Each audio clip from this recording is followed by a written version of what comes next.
So perhaps instead of saying these things about your children that are directly negative or lies, it's just a lack of support, a lack of encouragement on certain areas.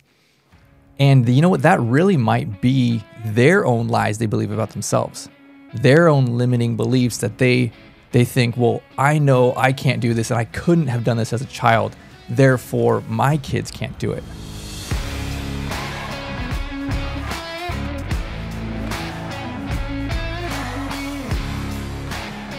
Welcome back to The Donkey and the Bee. We got the donkey here, Brett, and the bee here, Laura. And we are coming at you again with some real life content today, actually. All right. So we're talking about the lies that we tell ourselves. And man, there's been as we're kind of thinking about this, there are some lies that I believe or struggle with that I've identified in my life. Some things that we have identified as kids growing up. Our parents, other people in our lives told us lies about ourselves that you take through life. And it was kind of sparked this morning going to church. Our daughter Blake, who's 9, she's going into the kids' church, and she's like, hey, you know, one of those teachers, right? Sunday school teachers are mean. She said, and I was kind of like, what? And they're like, yeah, the teacher said I'm shy. And I was kind of upset by this. I'm like, well, okay, yeah, you're a little on the quiet side when you meet new people, but that has nothing to do with telling her she's shy, right? She's literally like internalizing this, and it's a lie that she was told that she's shy that I am afraid she's going to believe, right? So we're like battling this thing, and we've specifically, you know, she's very quiet, so we've specifically not used the word shy around her, right? Like when she gets around her friends, I think she's loud as crap, but she's just very quiet when she meets new people. And I don't want other people telling her or telling anyone lies about themselves on potentially things that they're working on in life. Yeah, this was something that really got me a little upset walking to church, because it has been multiple times that people have told her that she's shy. And so I think when multiple people on many different occasions tell you something specifically, especially if it's the same words, you are shy. It's almost like you're programming this little individual mind to believe that. And so I think we've all come across circumstances when we're kids that have adults have told us certain things about ourselves, which I think in most cases aren't even true. But we grow up in adolescence, and then we grow up in our early 20s and maybe in our 30s and 40s still believing that and still living our lives in a way that is almost making that limiting belief come true. Yeah. Well, what were some of the things that you were told as a kid? So one of the things I was told as a kid is that I talk too much. I got in trouble on many occasions in like kindergarten, first, second grade. My mom would have to come in and have conferences with the teachers because I would talk too much. I literally was just like, the teacher was talking and I'd be like, hey, what's going on? Like to my neighbor. So I talk too much, and that I'm too much, meaning like maybe too loud. You're overwhelming. And so those were the major 2 things that I was told as a kid. And I think it still carries over to me as an adult because I'm aware of it. I'm very aware that I am very outgoing. I'm very social. I like to laugh. I'm very loud. Yeah, we can find you in Target. Just if you're looking for Laura and you're in Target, just be quiet for like 5 seconds and you'll hear her laugh somewhere. You're welcome. In this 1 acre facility, yes, you'll be able to find her. I'm bringing you joy. Exactly. Yeah. See, he's putting a limiting. Do you guys hear this? He's putting a limiting belief in me right now. I just have to cover my ears sometimes. You're loud. See, he just said it. He just said I'm loud. Hey, you know what? I think I've embraced it. And I think that as an adult, kind of working through it, realizing that a lot of times when people tell you certain things as a child, that you're this way or you're that way, is actually your superpower that hasn't been honed in on. And I think Brett calls it potential energy. And so, you know, when people maybe say Blake is shy, I think that she's quiet maybe. And I think that's actually kind of a good thing, because God did give us 1 mouth and 2 ears for a reason. So maybe she's just going to be a great listener. She'll be a great listener to her friends, to her spouse, to whomever it is in the future, right? And so I think that that's actually might be a superpower for her. She just has to learn to develop that and hone in on that. And so for me example, people saying that I talk too much or that I'm too loud, I think it's actually my superpower. I'm really good at connecting with people and talking to whomever. And if I see someone that like did something really sweet or kind to somebody else, I go up and tell them like, wow, that meant a lot to me. So I feel like I can make a difference in people's lives because of that. And so I don't know. I think that it wasn't really a limiting belief for me. It was almost like an eye-opening experience to the strength that I have. Mm-hmm. But as well, now you're mature, right? And you've spent a lot of time on this. And I know, as you were going through your 20s and when we were first married, you struggled with this idea and we had lots of conversations about it. So when you were younger, when you were a kid and teenager, was this something that was negative in your mind? Yeah, I think it was negative as a teenager that if I'd laugh too loud, that people would look at me and it was like, oh, okay, I need to just be a little more quiet. Where now I'm just like, whatever, I'll laugh as loud as I want. You want to look at me? Who cares? So I think it's more of a maturity thing. And I think in my teens, I think any teenager, when they're going through that hard phase, is going to think that it's embarrassing or it's a negative thing. But I guess I kind of want to throw that question back at you. What was something that other people told you when you were a child as far as limiting beliefs? So it's interesting because I can specifically remember this one instance. So you can, by that, it was 30 years ago or so, right? You can see like the power that was in this moment. And so it was something that one of my parents said to me, and we were talking about me playing baseball, and I was really bad at like Little League when I was like 8 to 10 years old, right? And one of them said, Brett, you can't drag a rake in baseball. Meaning like I wasn't good enough to even like rake, before or after the game on the infield. Wow, that's harsh. It was pretty cold-blooded. It's kind of funny when that word. But nonetheless, like it still stings, right? Like I'm still carrying this thing with me. And so that's just one example, but there was things told to me that, I just ultimately I'm not good enough. And it was, in that instance directed at sports. Granted, I was terrible at Little League baseball. But that was something that I carried that I'm just not good enough on some of these things. And I was really bad at school and academics up until probably like 16 or something. Like, I don't know, I think I just, as going through puberty and stuff, you kind of just mature and physically, mentally, like I became really good at things. But up until that point, I believe like I sucked at a lot of things. I just wasn't very gifted at things. Physically, sports, mentally, academics, like all of the above. And I think those beliefs drove my younger adolescence until I really broke through it and started getting results in school, in sports, socially. And then my parents, I guess, kind of came on board with that and were more encouraging. So that was something that if it didn't change, right, like I probably would have carried those lies about me into adulthood. What I think is interesting about this topic is that in most cases, the beliefs that you carry or the lies that you carry from being a child to adolescence to adult may not be vocally directed at you. They can be shown to you through adults' actions or lack of actions. So what I'm hearing you say is instead of them saying these things to you, they may have been showing you these things, right? It's kind of showing by example instead of speaking, but it was negative examples that we're talking about. So perhaps instead of saying these things about your children that are directly negative or lies, it's just a lack of support, a lack of encouragement on certain areas. And you know what? That really might be their own lies they believe about themselves, their own limiting beliefs that they think, well, I know I can't do this and I couldn't have done this as a child. Therefore, my kids can't do it. Mm-hmm. Right. And we've been very proactive with this with our kids from the very beginning, right? Where, they started their own business at 4 and 6 years old. They just bought their first rental property. They set their own alarm every day. They make their own lunch every day, right? Like they're doing their own laundry right now. Like we have said, you can do these things. And when they push back and say, no, most kids don't do that. I don't care that most kids do that. I know you are capable of doing it. Mm-hmm. And so I think that you can be very proactive with these things in showing and in telling your kids. Mm-hmm.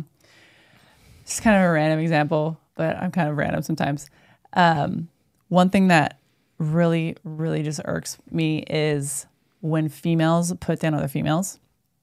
And so I'm very adamant about showing the girls that, you know, when you encourage other people, when you encourage others around you, like you win and they win.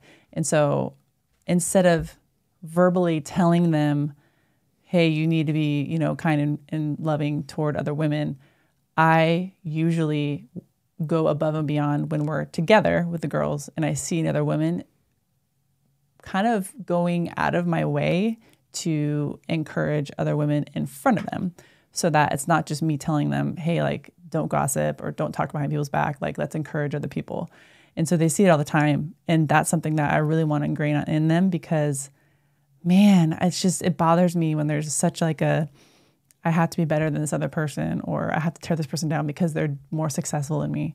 That's just, I don't know, irks my skin. So I'm very adamant about showing it and not just talking about it. Yeah. Well, this goes back to what you said was your superpower of just striking up relationships and conversations with people, right? Yeah. There's been so many times when we're in an elevator at a hotel or somewhere, right? Where some woman walks in and then it's like that awkward, like everyone's in the elevator being quiet. And then you're like, oh, I got to say something to this lady, right? Like, you look so beautiful today, or your dress or your hair, right? Like, and a lot of times they're like, is she serious? Okay, yeah, I guess she's being serious. Like, and it's so... Brett gets awkward. Yeah, it's fun. Nah, well, and nonetheless, it is your potential energy. It's your power there that you have embraced this lie that you were told about being when you were a kid, about being too much, right? And you are using that to your advantage and fighting through this awkwardness. And it's been, I know, something that you have specifically practiced as a skill, right? To how do I approach people and how do I compliment people and how do I strike up conversations without being awkward and overwhelming. Mm-hmm. So we're going to get a little personal here. Okay. What are the lies that you currently tell yourself? Oh, we're getting deep here. So I think it relates to success, whether it's business success or financial success. I am fighting this lie for my whole business life. Is that if I'm too successful, if I make too much money, then my either friends or family are going to judge me, or they're going to distance themselves from me, or think that Brett's changed. He's not that person anymore. And probably because when I just did mature and started our own business and started bettering ourselves, we pulled away from our like old friend group, like high school and college friend group, right? Like there was a separation there. And I think maybe that stems, from this belief stems from that, right? Like other people will distance themselves from me because, Brett's too focused on, success or growth or whatever it is now. So I think that's something that I constantly am fighting against, because I do want to continue to grow my business and grow in lots of different ways. But as I do that, I think I am perhaps distancing myself by default from people who are not doing that. And I think that is something that I have to fight against, to say, no, you know what? It doesn't matter. They're going to run their race and I'm going to run my race. And it doesn't really matter, where their journey takes them. I should really only focus on my own journey. So what are some of the things that you see other adults, the lies that they tell themselves, their own limiting beliefs? I think I see this every day.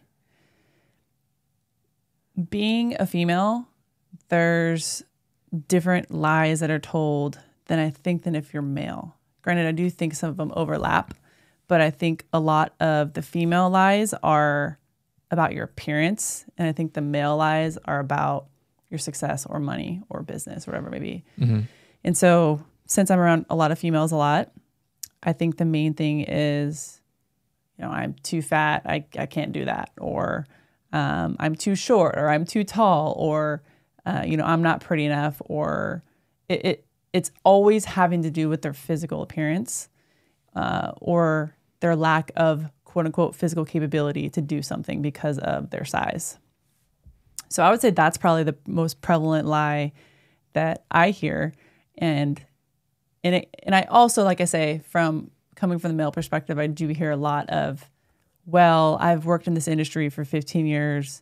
I don't want to start over. What am I going to do? I'm just stuck in this job anyways. Like, why would I start over? And so that's a lie that I think really frustrates me so much, because if you're unhappy with where you're at, like, you're the magician in your life, right? You can do something different, like make the choice, take the leap of faith, and go do something different if you're not happy. And so that's the one lie that I hear from a lot of men is, oh, well, I've been doing this for 15 years. Like, I can't start over now. You know, like, yes, you can. And, you know, I always say this, KFC started KFC when he was like 60 plus years old. Like, Yeah. if you're only 40, you're good. Like, you're still young. So that's probably what I hear most. I don't know if you're going to say something different. You think you see people trapped in a situation of life that they are complaining about, right? Because they're vocalizing it in front of you, their physical state, their job, their boss, but they don't believe, right? They tell themselves that they're not good enough, or they can't do it because of a certain thing. And they're going to just like grunt and bear it for the next 40 years of life or something. Exactly. Be unhappy and then make everyone else unhappy around them because of their unhappiness. It doesn't make any sense to me. Yeah. Change it. Yeah. Just realize that this is not true. Exactly. Right. Yeah. Just because your mind is telling you it doesn't mean it's the truth. Yeah. Your mind lies to you all the time. Yeah. We tell our daughters, you don't have to believe everything you think. And you don't have to say everything you think either. Yeah. So what I commonly see as far as other people and their limiting beliefs or the lies that they constantly tell themselves is about athletics, about getting old, actually. Well, I guess partly because we own an assisted living and we see the very end of life. So we see people complaining about their age or saying, I can't do these things because of age. And, you know, it may be just simple things as far as walking and things when we're talking about your 90s.